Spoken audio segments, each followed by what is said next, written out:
beginning at verse 36. But about that day and hour no one knows, neither the angels of heaven nor the Son, but only the Father. For as the days of Noah were, so will be the coming of the Son of Man. For as in the days before the flood, they were eating and drinking, marrying and giving in marriage, until the day Noah entered the ark, and they knew nothing until the flood came and swept them all away. So too will be the coming of the Son of Man. Then 2 will be in the field, 1 will be taken and 1 will be left. 2 women will be grinding meal together, 1 will be taken and 1 will be left. Keep awake, therefore, for you do not know on what day your Lord is coming. But understand this, if the owner of the house had known in what part of the night the thief was coming, he would have stayed awake and would not have let his house be broken into. Therefore, you also must be ready, for the Son of Man is coming at an hour you do not expect.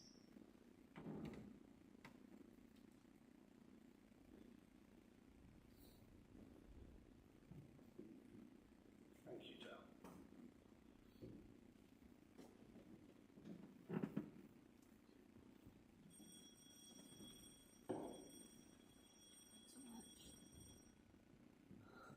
It's quite a rain.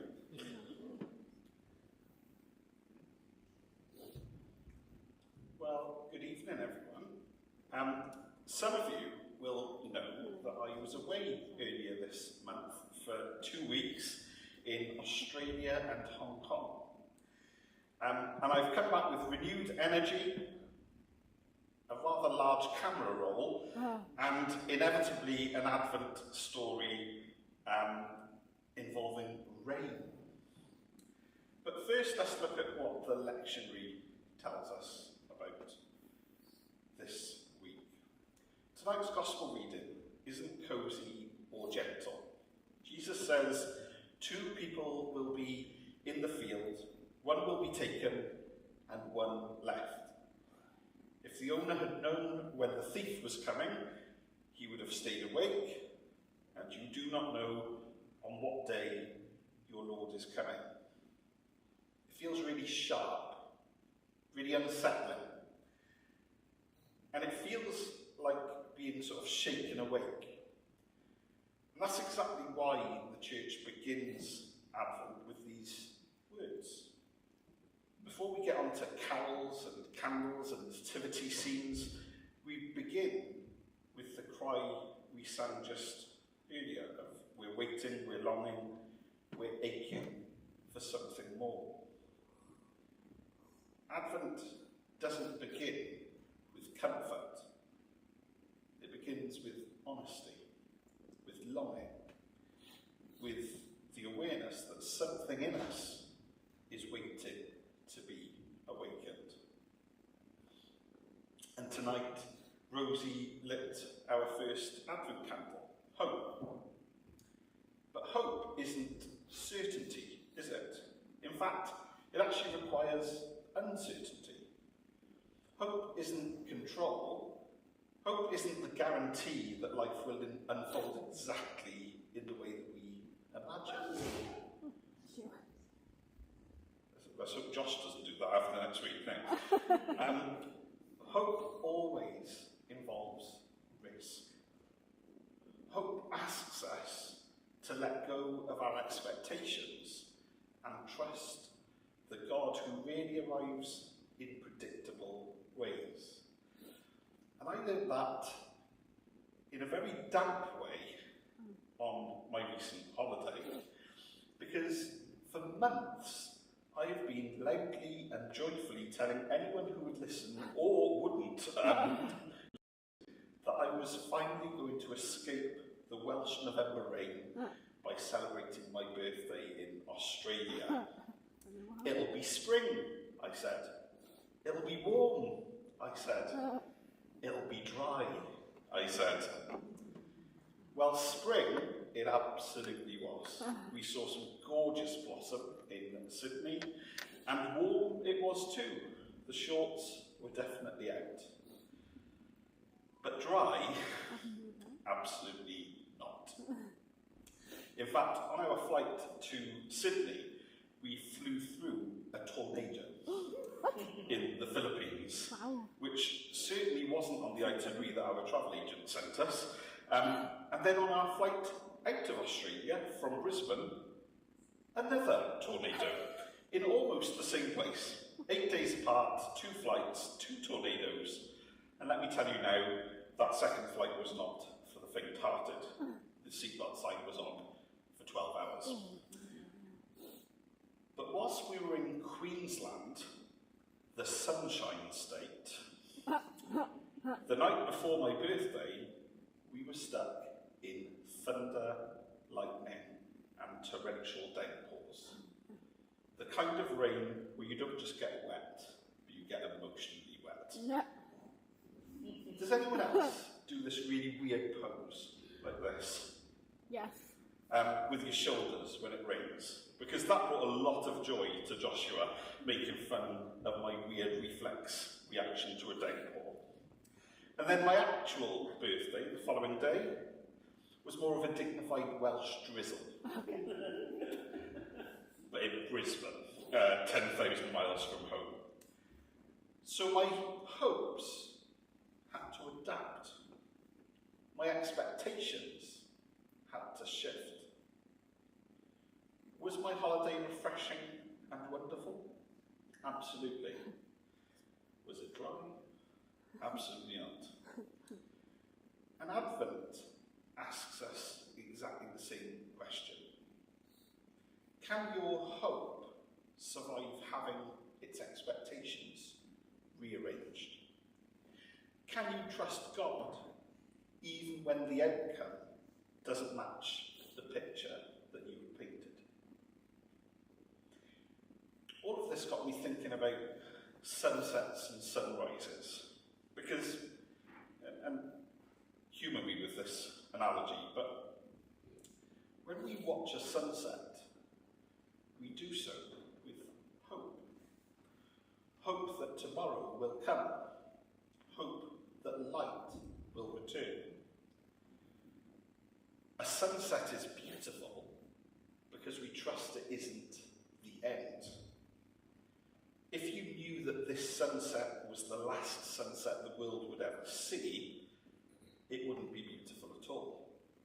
It would be apocalyptic and traumatic. And then there's the night. Sometimes, quite often, a moonless night. A night when there's no visible evidence whatsoever that the sun exists and is shining anywhere. Do we know that the sun will rise? Or do we hope that it will? Science tells us that the sun will rise. But science or AI can't tell us what tomorrow's sunrise will actually look like. Because in reality, no 2 sunrises are the same. And if we take it a step further, even the same sunrise will be different for different people. You could be stood meters from someone else and see something completely different. Different colours, different clouds, different shapes of light. Sometimes the clouds make a sunrise breathtaking. Sometimes the clouds hide it altogether. But it's still the same sun that is shining. And there are thousands of people simultaneously watching it across the world through thousands of different perspectives, all at the same time, at any given moment. And earlier, I prayed, "O gracious light, appear to us," not predictably, not identically, but in the way that each of us needs. That is what Advent's about. The sunrise is certain, but how it will appear is a holy surprise. that's exactly what happened with the first Christmas. Israel had been waiting for a Messiah for generations. And they had very specific expectations of what the Messiah would look like. A king, a warrior, a political liberator, a dramatic entrance. And instead, they got an unmarried teenage girl, her boyfriend, a bewildered carpenter, a stable full of smells of noise, and a baby laid in a feeding trough. This didn't seem like the great sunrise that the Old Testament had promised. And then through Jesus' ministry, that unexpected just continued, because people expected respectability, but Jesus ate with outsiders. They expected purity, but he touched the untouchable. And they expected power, but he embraced the vulnerable. If people had clung to their expectations, they'd have missed Jesus altogether. So Jesus says in that gospel reading that Del read out, keep awake. Don't assume that you already know what God should look like. And this matters especially tonight on the eve of World AIDS Day, because during the AIDS crisis, so much of the world, including the church, fell asleep to suffering. People looked away. People refused compassion. People assumed that God could not possibly be present there. And yet God came anyway. God came in the carers, the nurses, the friends, the activists, the chosen families, the love that refused to abandon people in the night. The older ones of us will remember Princess Diana opening a HIV/AIDS unit in the London Middlesex Hospital in April 1987. I was quite small then, but I was here. But what made that moment so famous, compared with any other ribbon cutting that Princess Diana might have done multiple times a day, was that on that occasion she shook hands with patients without wearing gloves. Something that the media found extraordinary because of the stigma of HIV.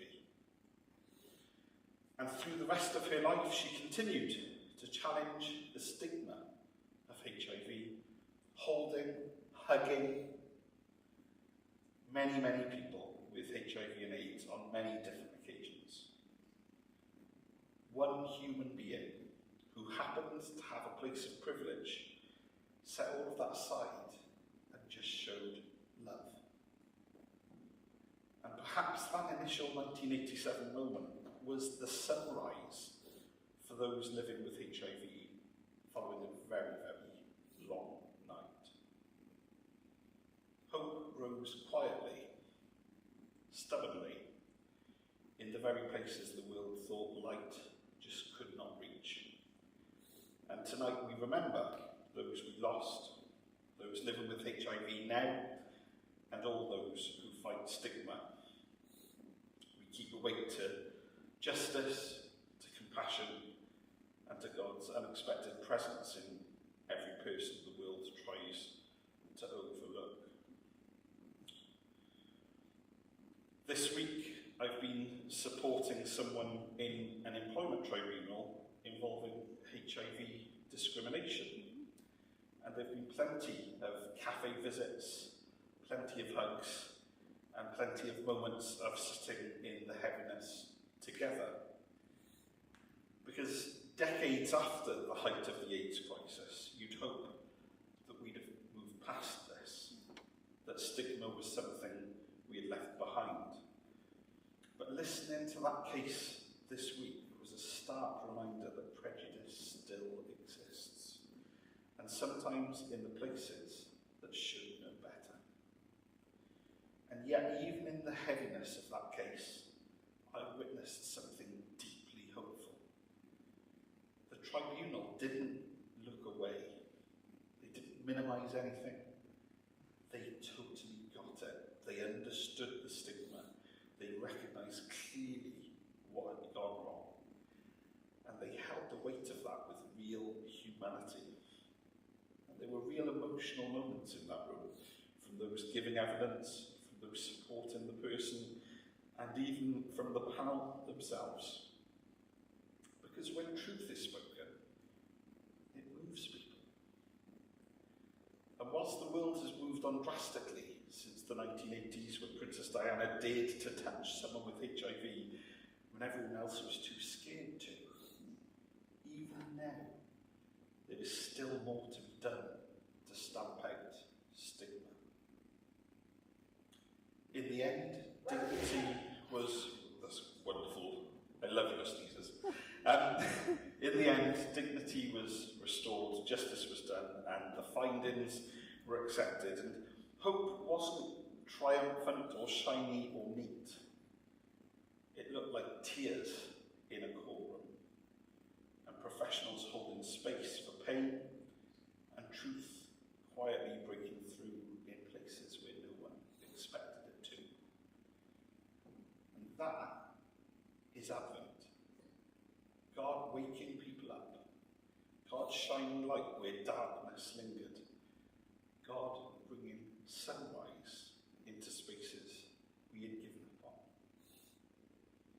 It doesn't mean fear. It doesn't mean spiritual insomnia.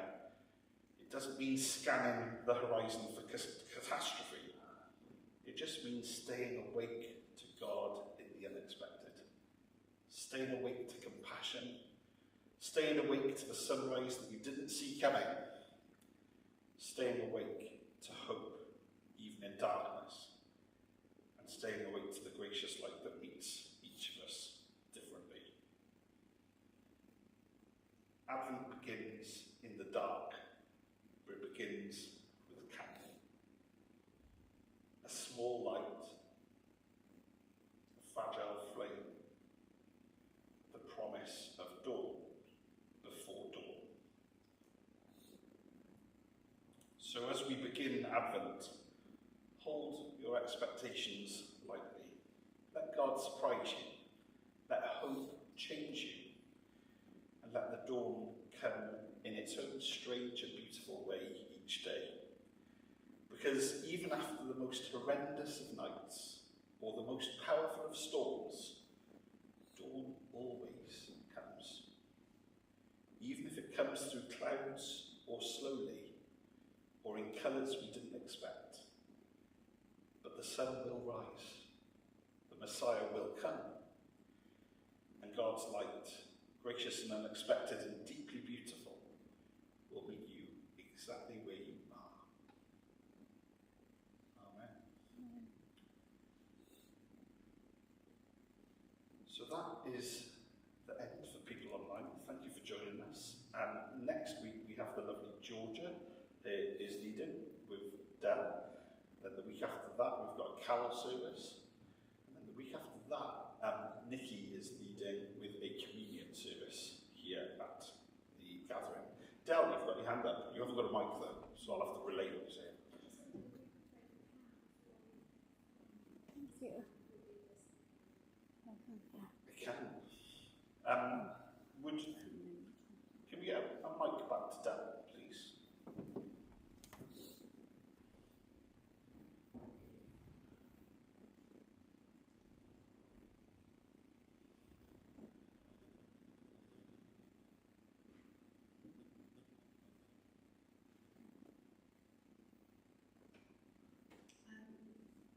So we're praying for a member of ours who isn't local to us in Cardiff. Cam is up in Scotland, but is grieving a friend of theirs. And to be honest with you, I'm just going to read Simon's prayers, Simon's prayer off the WhatsApp, because Simon always prays so beautifully for us.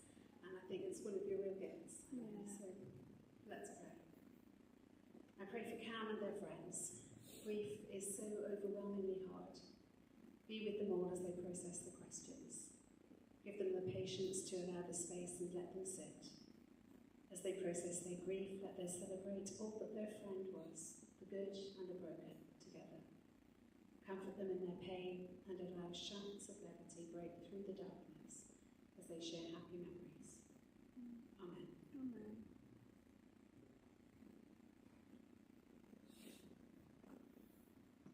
And the offer is absolutely true that if anybody does want to speak with the pastoral leader, whether you're here or whether you're watching us on Facebook, just reach out, because that's why we're here. We're here because we genuinely want to be there for you. There will be a link that'll go on Facebook. We're going to do a little collection this evening for anybody who wishes to give towards the National AIDS Trust. So I'll share the details on the Facebook later on this evening. But thank you for joining us online, people. Love you back. For people in the room,